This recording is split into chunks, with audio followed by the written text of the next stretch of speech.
Hello everyone, आज है 18 मई और आज इस वीडियो में हम बात करने जा रहे हैं टाटा मोटर्स के बारे में।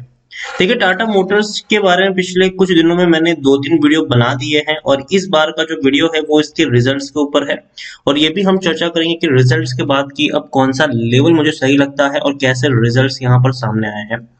अगर आप मेरे चैनल को रेगुलर फॉलो करते हो तो कल भी मैंने टाटा मोटर्स के ऊपर एक वीडियो बनाया था और मैंने कहा था कि आज के दिन में टाटा मोटर्स में आपको तेजी देखने को मिल सकती है, लेकिन आज के दिन वही लोग एंट्री करें जो इंट्राडे ट्रेडर्स हैं, जो लॉन्ग टर्म के लिए पोजीशन बनाना चाहते हैं। उनको मैंने मना किया था कि आज के दिन खरीदारी मत करिए, पहले नतीजे आ जाने दीजिए, क्योंकि रिजल्ट्स आने के बाद हमें देखने को मिला है कि बहुत सारे जो अच्छे अच्छे शेयर्स भी थे वो भी टूटे हैं। जैसे कि इन्फोसिस की अगर हम बात करें, विप्रो की बात करें, टीसीएस की बात करें, तो नतीजे आने के बाद एक प्रॉफिट बुकिंग आई है। भले ही अच्छे नतीजे आए थे लेकिन उसके बावजूद गिरावट हमें देखने को मिली थी। और टाटा मोटर्स का जो रिजल्ट है वो उतना अच्छा नहीं आया है, तो जाहिर सी बात है थोड़ा सा पेन देखने को मिलेगा। वीडियो में हम उसी के बारे में चर्चा करेंगे, लेकिन उससे पहले अगर आपने अभी तक चैनल को सब्सक्राइब नहीं किया है तो प्लीज अभी इसे सब्सक्राइब कर लीजिए, क्योंकि आगे भी बहुत सारे वीडियोस हैं जो आपको काफी ज्यादा हेल्प करेंगे। तो चलिए शुरू करते हैं। तो टाटा मोटर्स देखिए 332 रुपए का शेयर है। और अगेन मैं आपको डिस्क्लेमर दे दूं कि वीडियो को पूरा जरूर देखिएगा, आधे में इसको स्किप मत करें, क्योंकि मैं आपको पूरी डिटेल में बात करूंगा कि कौन सा लेवल मुझे खरीदारी के लिए अच्छा लगता है। 332 का लेवल मुझे अच्छा नहीं लगता है, अगेन मैं कह दूं 332 मुझे लगता है कि काफी ऊपर निकल चुका है और अब थोड़ी सी करेक्शन देखने को मिल सकती है यहाँ पर। इससे पहले जब मैंने वीडियो बनाए थे, इस हफ्ते शायद मैंने दो वीडियो बनाए थे, और मैंने कहा था कि नतीजे आने से पहले तेजी देखने को मिलेगी, लेकिन नतीजे जिस दिन आएंगे उसके बाद एक प्रॉफिट बुकिंग भी आ सकती है। कल भी मैंने वीडियो बनाया था और मैंने साफ साफ कहा था कि टाटा मोटर्स आज के दिन में सिर्फ और सिर्फ इंट्राडे ट्रेडर्स के लिए रहेगा। कल से यहाँ पर नतीजे आने के बाद हम डिसाइड करेंगे कि क्या करें, और नतीजे अब आ चुके हैं और डेफिनेटली अच्छे नहीं है, तो थोड़ी बहुत प्रॉफिट बुकिंग अब यहाँ से आ सकती है। एक महीने में देखें तो पिछले एक महीने में 7.5% का ग्रोथ है। 290 रुपए के आसपास शेयर था, तेजी आई 325 तक गया, वापस टूटा 312 तक, वापस तेज अब यहाँ पर दोबारा से तेजी बनी है, 332 पर पहुंचा है। लेकिन अब कल थोड़ा सा हल्का सा ये करेक्ट भी हो सकता है। एक साल में एक बड़ा प्रॉफिट बनाकर दिया है, 312% का ग्रोथ है। बहुत ही कम शेयर्स होते हैं जो भैया इतना बढ़िया प्रॉफिट देते हैं आपको। 80 रुपए का शेयर था, देखिए 350 रुपए तक पहुंचा, लेकिन उसके बाद एक बड़ी प्रॉफिट बुकिंग हमें देखने को मिली और लंबा वक्त इस शेयर ने इस लेवल पर गुजारा है और अब शायद थोड़ा और वक्त गुजार सकता है ये। लार्ज कैप शेयर है, 1,08,000 करोड़ से भी ज्यादा का इसका मार्केट कैप है। एनएससी में देखें तो 8.5 करोड़ से भी ज्यादा का इसका वॉल्यूम ट्रेड हमें देखने को मिल चुका है।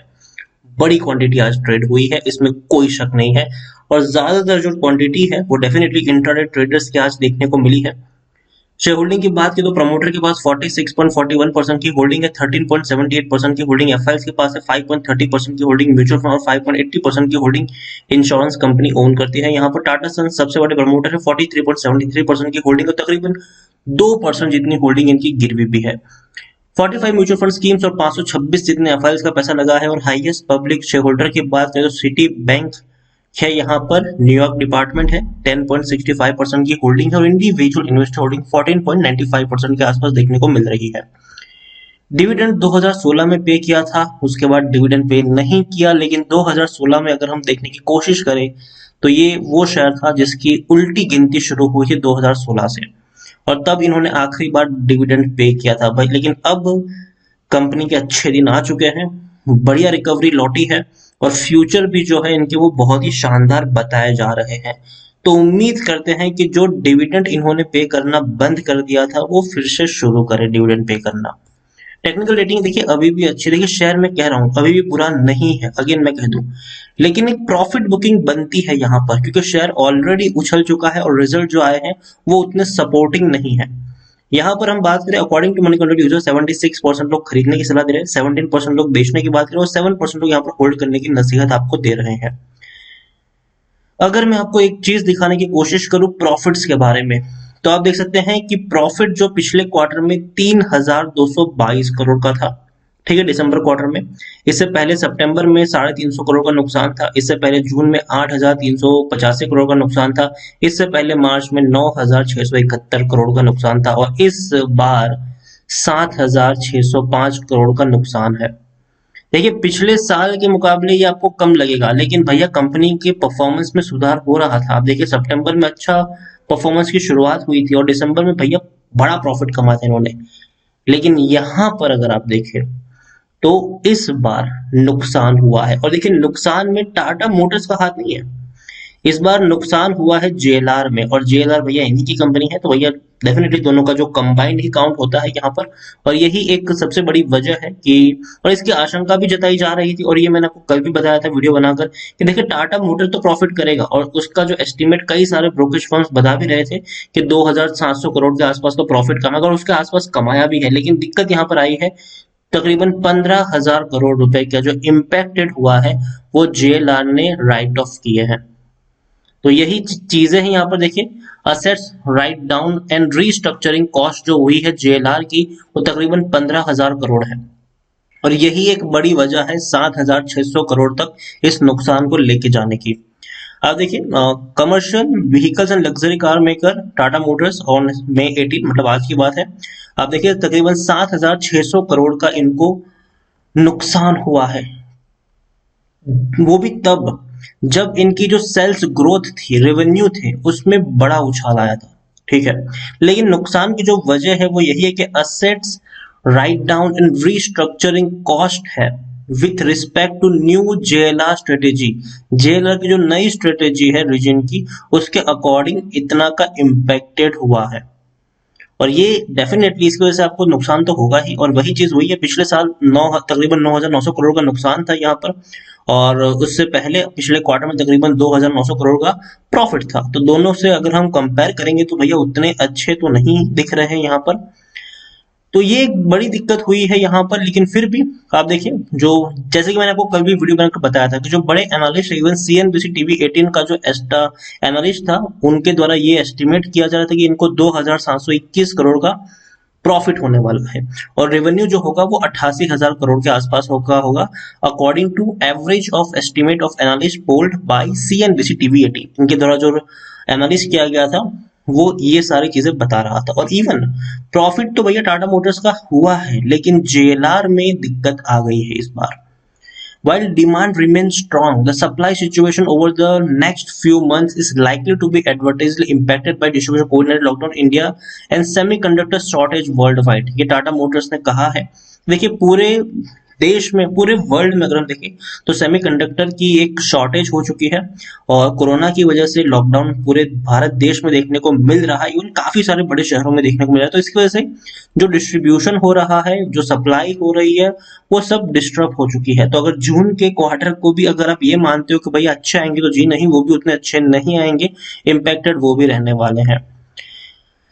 कोविड-19 in fact start increasing sharply from April onwards, and अब देखिए तो मतलब यही है कि 4 लाख के आसपास के केसेस हमें बढ़ते हुए नजर आए हैं, और ऐसे में भी कंपनी की जो रिकवरी थी, कंपनी की जो सेलिंग थी, वो अच्छी देखने को मिल रही थी। लेकिन जेएलआर में डेफिनेटली जेएलआर ने अच्छा परफॉर्मेंस दिखाया भी था, गाड़ियों की अच्छी बिक्री हुई भी थी। आप देखिए यहाँ पर company further said Jaguar Land Rover business continue to recover following the onset of Covid pandemic.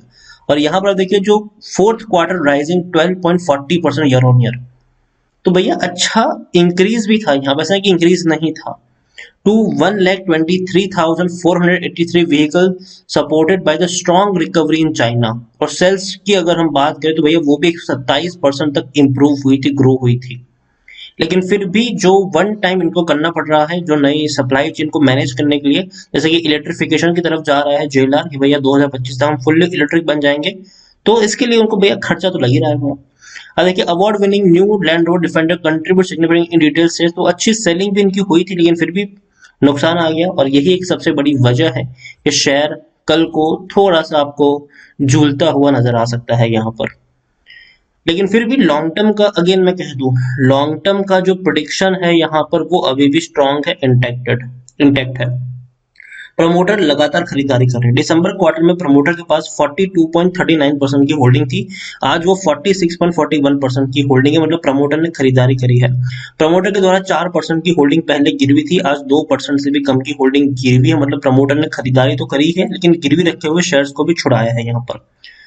तो ओवरऑल मैं इतना ही कहूंगा, टाटा मोटर्स को नतीजे आए हैं उतने अच्छे नहीं है, लेकिन फिर भी एक स्ट्रॉन्ग इंडिकेटर है कि भैया जो सेल्स इनकी हो रही है उसमें सुधार देखने को मिला है इस क्वार्टर में, ठीक है, इस मतलब मार्च क्वार्टर में और इवन अप्रैल महीने में भी। लेकिन दिक्कत अब थोड़ी बहुत खड़ी हो सकती है क्योंकि जो सप्लाई चेन है वो डिस्टर्ब हो चुकी है कुछ वक्त के लिए कोरोना की वजह से हाल फिलहाल में।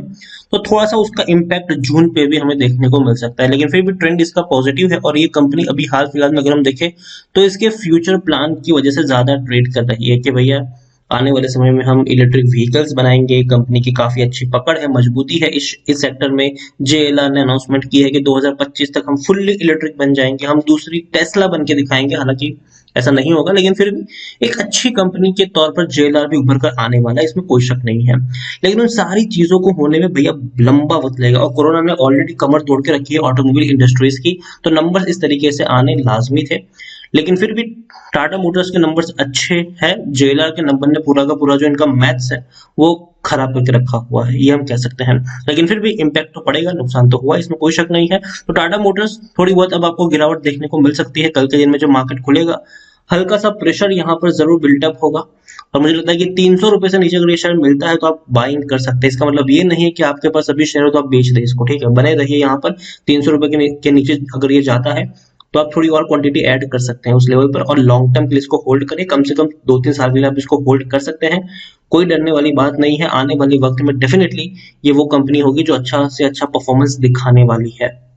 ओवरऑल इतना ही कहूंगा, टाटा मोटर्स को लेकर कंपनी अच्छी है, बेहतर है और मैंने हमेशा कहा है कि टाटा मोटर्स में खरीदूंगा, लेकिन मुझे 300 से नीचे मिलेगा तो ही मैं खरीदूंगा, तब तक मैं टाटा मोटर्स पे कोई ट्रेड नहीं लूंगा अगर मैं लॉन्ग टर्म निवेशक हूं तो।